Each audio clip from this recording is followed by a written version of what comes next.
It's Game of Thrones time! Let's talk GoT. I'm Andrew Grayson. So, we're halfway. In fact, no, we're not. We're over halfway. That's nuts. And we're going to need to wait 2 more years to get the final series. So we're over halfway. This is going to be my weekly review of the latest Game of Thrones episode. We are episode 4, Spoils of War. Oh, it was such a good episode. This is like top 3 or 5, top 5 episodes. It's so good. I don't know how they keep getting them better and better. This season's been absolutely amazing for it. So, same as usual, I'm going to give you the rundown of what happened, my thoughts on it and stuff. It's going to be spoiler heavy, so if you haven't watched the episode, go watch the episode, come back, watch my video, and stick what you thought of it in the comments section and what you think of my review of it. So, obviously, we'll get to the main event at the end because that's when it happened, but I'll give you a rundown of what happened in the episode and my thoughts on it. So we kick off, I believe we're still on Tyrell Castle. We see Jaime with all the gold and stuff, and they're talking about how successful it went, and we see Bronn as well. We've seen a glimpse of him last week, but we see Bronn still with Jaime and stuff like that.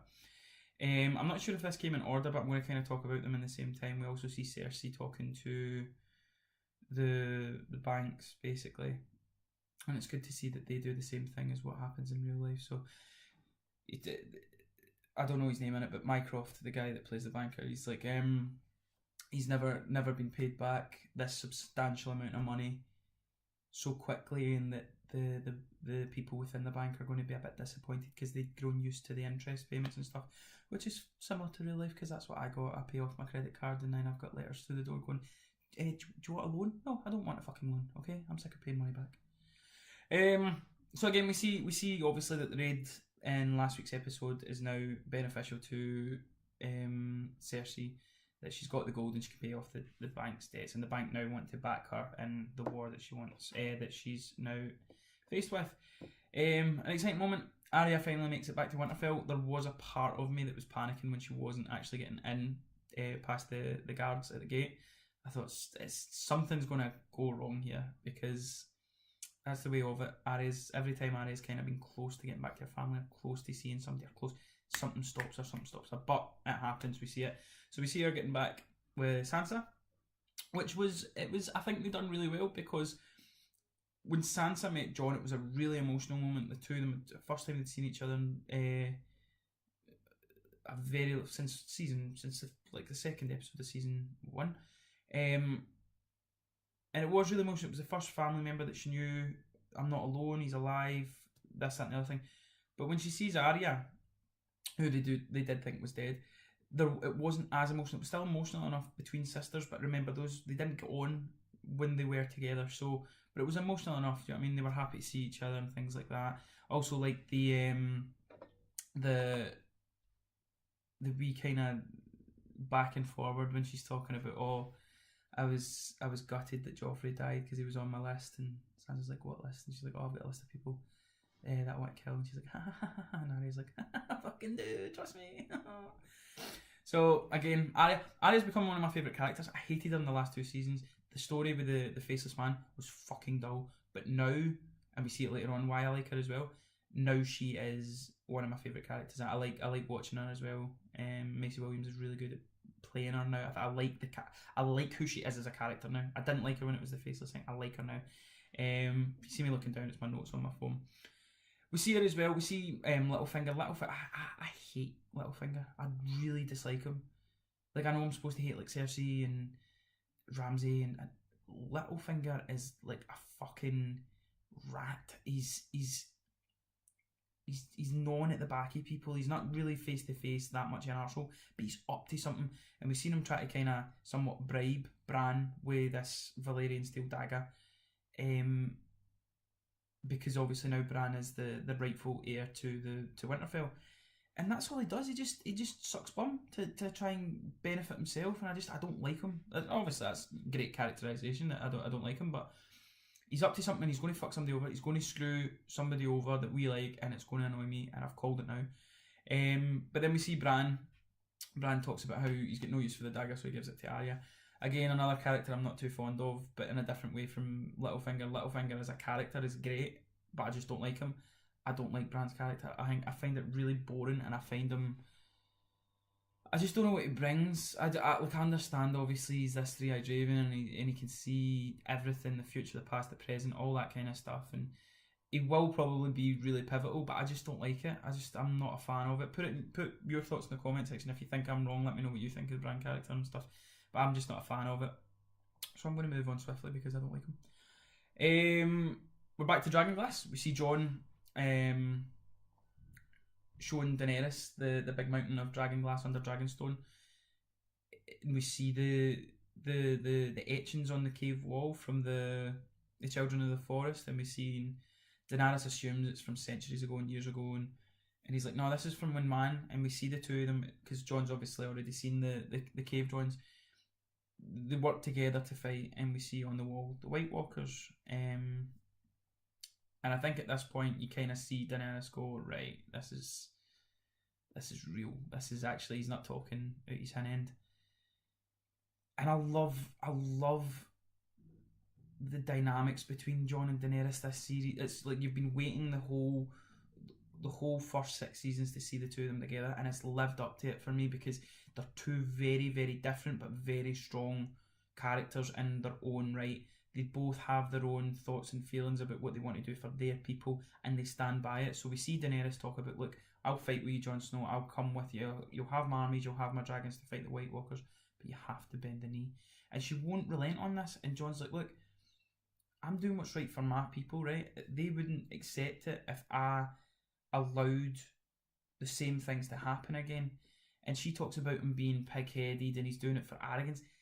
You're starting to see that more now with Dany. She's getting really like opinionated of herself. She's becoming very arrogant in her thoughts and stuff, and we'll touch on that later as well, because there's a great little conversation with Miss India.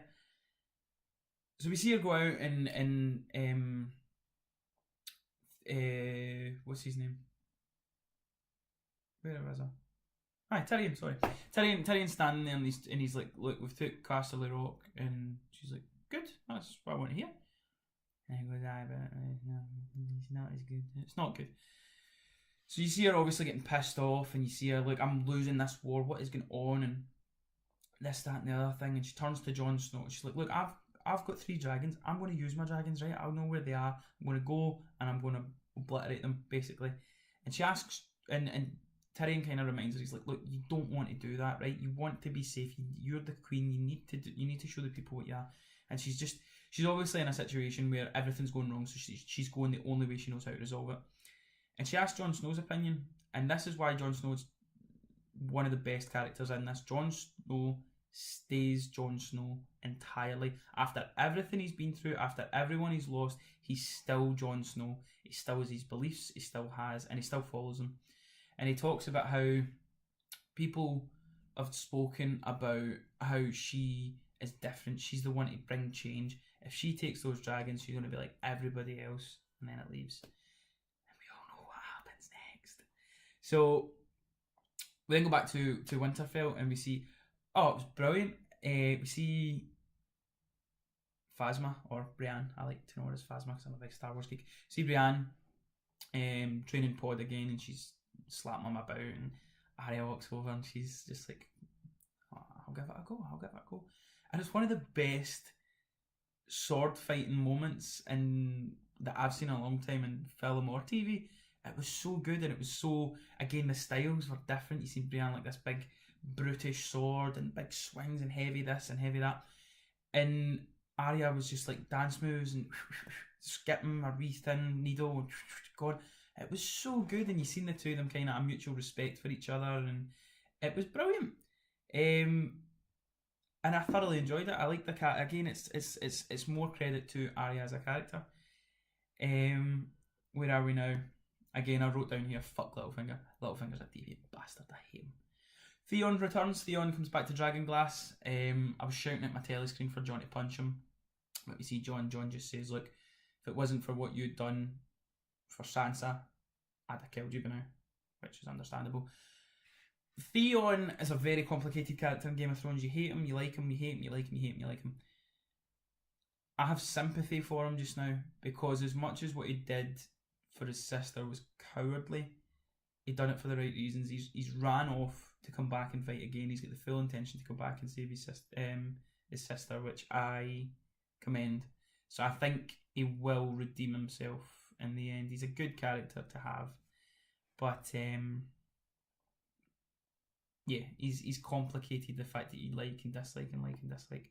So we're now here at the Miss and Dear conversation she has with Sir Davos and Jon Snow, where she talks to them and tells them why she follows Daenerys, and you see her say, look, the reason she's the queen isn't because she's fathered by a king.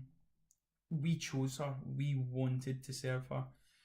We chose. She's our queen. She's the one we wanted to be queen, which was true at the time. And you can see Davos and Jon Snow kind of having their doubts, and it's understandable why when you see the character development of Daenerys this season. She talks about, we chose her, and if I want to leave, she'll give me a ship. I don't think that's the case, and I'll go on deeper into this in my theory. I always do a theory at the end of these episodes. My theory at the end will touch on this, but you can see this turn in Daenerys. Obviously, Miss India still believes it, that she's still the same queen that she wanted to follow, but there is definitely a change, and you've seen the suspicion within Jon Snow and Sir Davos. Right, we're now there. We can't hold off any longer. This is what Game of Thrones has done so well this season. They've gave us great further in the story with wee bits and bobs with each different place. So at King's Landing and at Dragonglass and things like that. They've developed the story so well, but then in every episode you get a battle, or you get something exciting, someone will die or something. Each episode's got this. This is by far the best thing I've seen. It's up there for one of the best battles I've seen. Battle of the Bastards was phenomenal. This is completely different. This is the first time we've seen the dragon in action. We're back seeing Jamie and Bronn. They're talking to Dickon. Bronn laughing at him because his name was Dickon, was quality. So they're talking away to him, and they start talking to him about how he's found his first battles and this, that, and the other thing. And then Bronn hears something in the background, and you hear these horse hoofs. And you start hearing the big squeals, the Dothraki squeals, and then the dragon comes, and it's complete alliteration I've wrote down here. Dothraki dragons, Dracarys. The way she says that word, I love. Obviously, I'm Scottish, so we roll our R's. So it's Dracarys. I love it. So we see that she comes in, and I think it's one of the best dragon things I've ever seen. Like when you've seen like Smaug and things like that, and Dragonheart. This is one of the best short dragon sequences I've ever seen because it was brutal. The dragonfire was leaving these guys in ash, like literal ash, set them on fire, and then you see the Dothraki horde coming in and stomping on them, and they're turning to dust like that. It's absolute amazing. And what's difficult when watching this scene, obviously Daenerys is owning, man. She's coming in, blowing them all up, blowing up the supplies, taking out the army. But what's difficult about this scene is, as much as Jaime is a Lannister, we like Jaime. Well, I do anyway, but most people I'm sure do as well. Jaime's actually a good person. And the same with Bronn. Bronn's just like that lovable rogue, and obviously we grew to know him with Tyrion. So when you're watching this battle, you want Daenerys to win, but at the same time, your heart's in its arse because you don't want Jaime to die and you don't want Bronn to die. And there was no way that you could watch this thinking that they were going to be okay. So it was really, really fun to watch that, in the sense that you had favourites on each side and you didn't want harm to come to either. Because again, when Bronn starts pulling out the catapult with a big arrow, you're like, oh Jesus, he's going to kill Drogon, or oh, he's going to hit Daenerys, or something like that's going to happen. It was absolute carnage, and it was so well shot. The way at the beginning it was so far away, and you seen the Dothraki coming over, and they were tiny, and it built up the anticipation. I was squealing at my TV. I was like, oh my god, it's gonna be so good. It was so exciting, and it was giving you that build up, and you see the panic obviously with Jaime, and they're shouting to get swords and shields, he's need to get in line, get in line. Dothraki are getting closer and closer and closer and closer, and then that's when the dragon pops, and it's a build, a big crescendo to this epic moment. But again, once the dragon's in here and you've got the Dothraki killing, it's absolute carnage, and it was so well shot and edited because you had so much going on. You're obviously following Dany on the dragon, you were following Jaime on the ground, you were following Bronn on the ground. Tyrion was up on the hill watching, so you were darting between, and that's what kept the emotion high. That's what kept the you were so invested in this scene, because it kept the adrenaline going. It kept you so interested. You're like, right, what's going to happen next? Is he going to die? Is he dead? What happened? And then we get to the ending. So we see Drogon get shot. So Daenerys comes out and she takes it, and Jaime sees his chance. He's like, right, I can end this all now, and it's brilliant. It's there's still, you see earlier in the episode when Dany was getting pissed and she wanted to go and bring it, she did accuse Tyrion. She's like, you're a Lannister. Are you actually going to turn your back? Or are you just here to double cross me, or blah blah blah?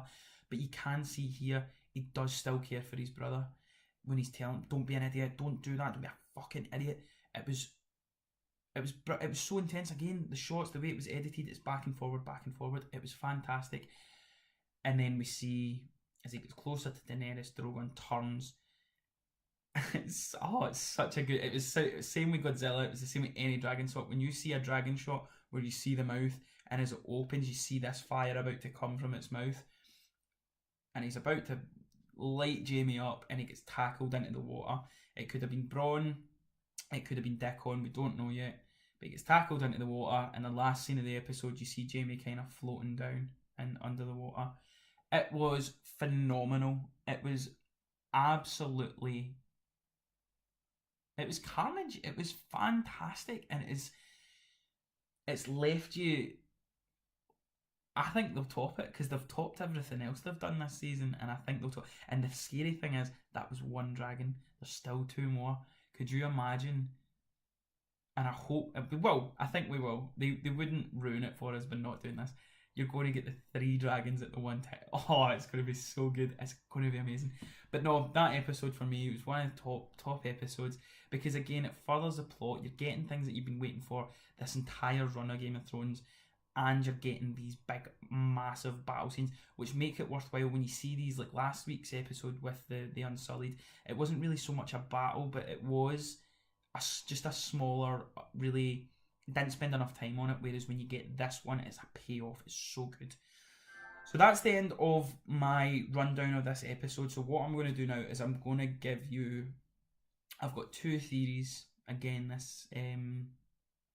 So this is my theory of the week, if you will. So I've got 2. The first one, again, and it's just because of what I've seen at the end of this episode when you've seen Tyrion,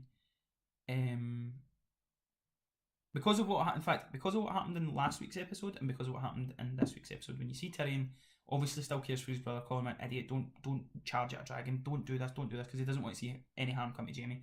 The other thing as well is when you had Lady Tyrell telling Jaime, Cersei's bad news, you need to get away from this, she's the reason you've lost everything.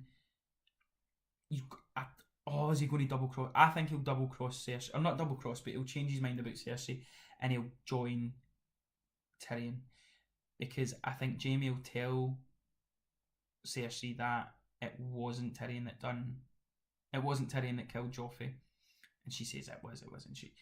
She's basically nuts, right? And this kind of leads into my main theory that I thought throughout this episode. I think at the end of these last 2 series, season 7, season 8, Jon. Oh, it's so difficult because I change my mind all the time. No, I'll tell you this theory, right? So I think Jon will be on the throne, right? And the reason for thinking that is the 3 main people just now is Cersei, Daenerys, and Jon Snow. Cersei is already becoming the Mad Queen. I've seen theories on YouTube and stuff that she's becoming the Mad Queen. She's already there for me. When you see how many people the culmination when she used the Dragonfire to blow up basically half of King's Landing showed how maniacal she was. She's just out for her own good. And if you've watched next week's preview episode, she is nuts. She's adamant she's going to keep this throne. Daenerys is going the same way. She's becoming so self-involved that she needs to be. It's her destiny to be on this throne. Jon's not.